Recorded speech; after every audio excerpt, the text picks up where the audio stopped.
Alright guys, welcome back to the RC Guru YouTube channel. Today is going to be show and tell number 5. And what we're going to do today, this is my special Jeep XJ. It's a brand new scx10iii builder's kit underneath. And this is an Endura Hardbody XJ. Now you'll notice, we'll start on the front like we do always here. It's beautiful from the front. You see, once the shocks get leveled out, you can see the metal grill through the back, and you'll hear my furnace starting up while we're talking, but that's okay, we're going to keep going anyway. So this is an SSD bumper. It's metal.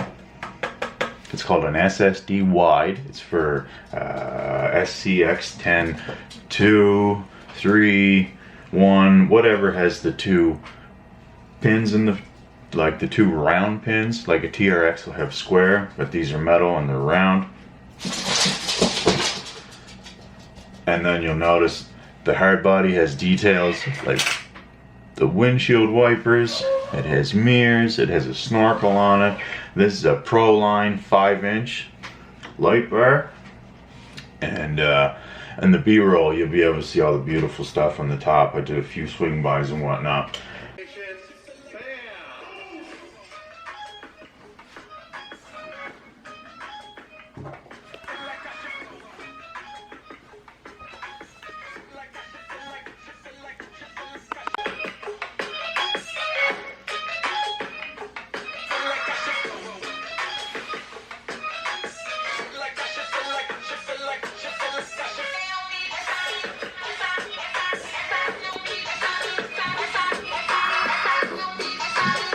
Cool stuff. It's like used truck wide open. You can see some of the details on the top. It's got a spare tire on the back. That's a Tomahawk. If anybody remembers Tomahawk tires, I doubt it. This truck also has a full light kit. You'll notice it has little tiny RC 4-wheel drive lights, little Baja design lights right here. Is it gonna, there it is. Baja Designs by RC 4-wheel drive. Beautiful light. So one of those in each back corner, and then the tail lights. Tail lights are lit up, and the headlights are lit up. And then we have that beautiful Pro Line light bar. It's got a nice little curve to it. You think it was made for this. This top rack is an Endura top rack. It comes with its own set of lights, but I've scaled it out with ARB recovery straps. I got my skateboard. That's kind of what my thing. I love putting little skateboards, like, you know, the tech decks. If you see a little tech deck on a scale built RC, it's probably because I built it. So what we might as well do now is we'll take the top off, and we'll get into it, and we'll start at the front and work our way to the back. This one is running Rhino ECU, so it's like an AM32 software, firmware, whatever you want to call it. It's not your typical type of electronic speed controller. It's more of a drone controller that over the years we've changed. They've modified the firmware. There's Escape 32, like ESC Escape 32, and AM32 for crawler trucks, and all it does is change the software on the little ESC, and it allows you to go super slow and have things like FOC, like field oriented control. What's that? Well, it just bumps your amperage up or down on your sine wave, because your motor produces a sine wave. So when you get bumped up against something and you have an actual brushless motor, you just increase, you just turn up the amperage, and the amperage just increases the torque. It's like a torque meter, and it just keeps you going. So if you set your truck, you know, if you hold your finger in one spot on your truck and it's going super slow, it'll do that super slow over everything, up, down, to compensate for the weight of it and the whole thing. It's great. So after I take the top off, I'll bring this back. So this is an scx10iii 10.3, not a 10.2 builder's kit. They're called base camp builder's kit, but it's a 10.3, and it's a 10.3 because it has these unique axles. They're AR45s, offset. They're absolutely beautiful is what they are, and it comes with that transmission in the center. It's their new version of the 3-gear, but it's a 4-gear because this is just straight axles. And it also has included, free of charge, in the builder's kit now. Right here where I don't have hooked up, see that? You're like wondering why there's a little servo missing. And then if you look on this side, right there, you'll notice there's a little piece holding that servo horn. So it has lockable dig, like I talked about in my other vehicles. So it can lock the rear wheels and the front can spin around, or it can freewheel the front wheel. So you only have front wheel drive. So you have the selection of 2-wheel drive, 4-wheel drive, and a lockable rear end. This little cable right here goes boop up into the top. I have a mini PCB right at the top with a bunch of like fork connectors that this JST connector plugs into, and it controls all the lights on the XJ. Like I was saying, that ESC is a Rhino 80. You can see it right there. See how small it is? It's just a little computer board and does everything. Now this is a Castle slate motor. Normally, when you see this type of ESC, it'll be running an outrunner, like when I did my show and tell on the Marlin. Show and tell, I don't remember what part it was, but it was the Twisted Marlin. It has the Holmes Hobbies 14 pole team spec outrunner. So the whole outside of this brushless motor spins. When the technical term for like this motor is a squirrel cage induction motor. It's like a cage around a stator, like a squirrel in a cage, you get it? And then the stator chases the poles. So this is a 4-pole censored version. But if you look in there, you'll notice that there's no sensor wire. And this ESC is so darn good, it doesn't need a sensor wire. You might have noticed a piece of green tape on the front of my RC as well. Now with this ESC, it's capable. It has a 10 amp BEC included, which is huge, because normally you'd have to buy a Castle BEC, and they'd be 10 amp unless you wanted to go to the 2.0. So anyway, you have selectable voltage. BEC is a battery eliminator circuit, so instead of it lugging down everything else, it just directly takes power, taps it right off the battery. There's another board on the back, and it's the BEC board. So that comes off and powers everything from your lighting. 10 amps is great because I got to do all my lighting, and I got to do my servo. And now this is just a little Amazon servo, but it's a DM 25 kilogram high voltage model. And I like it because I prefer 8.4 volts. So this little servo from Amazon, model 8125 MG, and it also has 270 degrees of movement. Now sometimes you get servos and they're really expensive and they only have 120 degrees of movement. And when you put that servo in and you need to turn all the way this way and all the way that way, the 120 degrees sometimes is over here, and you can't turn all the way the one way that you want. So you spend all that money and you can't use that servo for there. So now it has to turn into like a utility servo or a servo for another build. So with this one having 270 degrees, so think of a clock, 360 degrees is the whole way around. So if you only got 120 degrees of movement, you only got half the clock.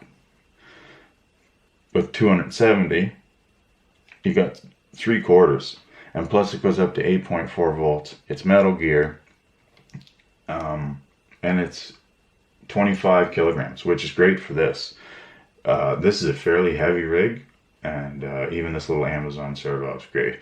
Now the only thing I did to change this chassis over to accept the larger hard body was I put in dual stage shocks. So it has a preload, like a little tiny shock, and then it has dual shocks is what it does. So like the heavy shocks take it down to the ride height, and then the little articulation and the movement of the vehicle is controlled by those top shocks. They do all the little bumps, and they absorb everything. I didn't bother to put a servo in for the dig if I didn't say, because it's a trail truck. It's not climbing up Mount Everest. It's bombing down the trail with all the lights going on, looking like a UFO driving down there, just looking fantastic, doing XJ things. And it's got the proper pumpkin on the proper side, which is the best part about it. You can see how new this sucker is. It doesn't have a scratch on it anywhere. And the builder's kit went back to those larger links, which is awesome. Larger links. The panhard that everyone had a problem with, that's a chunk of metal that they give you now. It's still a smaller panhard bar, but that's fine because it needs to get around this nice, beautiful axle. But you can still get full compression. You get full compression now, and no bump steer. See the wheels? They don't move at all. Bump steer is when your panhard bar and your drag link bar aren't parallel. So they're not perpendicular, parallel. One's like this, the other one's like that, or something like that. So when you hit a bump in the front of your truck, the wheels, they get affected by that bump. So if you're climbing up and you're trying to get somewhere super special, and you only got an inch and you're between a rock and a hard place, so you're crawling up and you're like, oh, I gotta grab right on that, and the suspension compresses and turns your wheel this way and tips your vehicle over. Well, that's not really any fun. Anyway, because this is an 80 amp ESC, this is a 70C discharge battery. It's only a 2200, but it's a little bit bigger than a normal one because the discharge rate is a lot higher. And what that means is basically that I can do wheelies if I want to do wheelies. It's got like a massive amount of power. And a lot of people are going to ask, how do you have the body held on? Well, on the front I have an SSD bumper. It's a metal SSD wide bumper. They're discontinued now, I think. Anyway, they're beautiful. And on the rear, there's RC four-wheel drive Type A. You see those little gold bits sticking up? Those are magnets. So those magnets are on the inside, on the side of that buggy. And then there's metal forks that come down and they just screw into the front. So this body goes down, clicks in, the magnets hold it in on the side, the bumpers hold it from going left and right, and the screws hold it from falling off. And that's fucking how this one goes. So, oh yeah. So, like, these method wheels are completely awesome. I don't have a lot of brass on this, right? I'm just like, I want to keep it fairly stock, but you'll notice if we can get the light in there, see the brass hubs on the back of the Vanquish wheels. Now it is rotating mass, but it's so close to the hub, center line of the hub, it's probably the best type of weight you can have, and it's low, so it's on the tire. And you'll notice that the tires, they're not squishy, like you take this one, and this one just has a stage 1 foam in it that you get from anybody. But these ones right here, these have a Pro Line dual stage foams in it. So it has a blue foam that is like a closed cell foam, almost like neoprene you'd call it, but it's blue. Sorry, see some dirt. And then on the outside it has a soft layer. So right here it's soft, here it's pretty flexible, or pretty hard, durable, whatever. So you can put that hard body on it.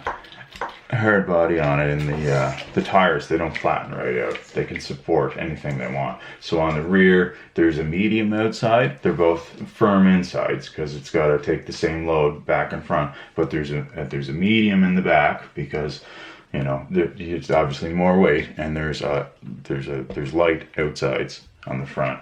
Now, is there a real difference because it's only like a 1/4 inch open cell foam? I don't know, but I can feel it with my fingers. And the tires are just so amazing. That's why I use BF Goodwrench tires by Proline in the Predator compound. always get the Predator compound. Don't cheap out and get the G8 stuff because it's on sale. Doesn't matter. They end up turning white and they don't look like that. They might look like that when you get them, and they don't work like that. They don't work like this. You couldn't leave no burnouts. Now these tires are going to wear out faster, but they're going to grip a hell of a lot better, and it's going to be a lot more realistic. The worst thing I hate about tires is you have an RC for about a year and you've been driving it and the tires still look like the first day you got it. I want these tires to look worn down. I want them to start getting the chips on the side. I want, you know, realistic. There's the tire. You can see it. Just from being built and being cruised around the house. Took it outside a couple times. Didn't do any running footage. Took a couple pictures, but anyway. Axial scx10iii builder's kit. Great setup. It doesn't come with any wheels for electronics, but that's why it's priced the way it's priced. You notice you have spots for 3 servos and a winch up front. That's crazy. You have a spot for a mini servo for your dig, and then what do you need 3 servos for up front if you're going to have a winch? Right? I don't know. Your guess is as good as mine. Anyway, that's a show and tell of this beautiful truck, the XJ, the Jeep XJ. Awesome. So if you guys like that video, I don't really ask a whole lot, but like I'm trying to get better. You know, leave comments. Tell me what you'd like to see. Tell me what you'd like me to talk about. If you like me doing talks about leaf springs, I can do a big breakdown on coil springs and the difference between a coil spring, like an SCX spring that has a whole coil, a single rate, a dual rate, and then you have like a DravTech, or you have a DravTech that's just full droop and it has, you're like, why doesn't that have a spring on it at all, or the spring that is on there looks so insignificant that the truck just sits like this the whole time. Well, yeah, remember when we did the show and tell on my G-Speed? They're called LCG crawlers. And the shocks are as different as shoes are for people's feet. The same as rims are. Everything's so different. If you guys want me to explain anything like that, just let me know. I can make a quick video. It'd be no problem. Or you make a long video and just keep talking like I normally do. Anyway, I really like this new transmission that Axial put out. It's super quiet. It has the dig on it. It does work. Like, fantastic. And it's a little large compared to their old 3 gear, but when you take this cover off the front, that all goes away, because it's just covering up a couple gears there and whatnot. Anyway, like, subscribe, and comment down below. This is the RC Guru YouTube channel, show and tell number 5.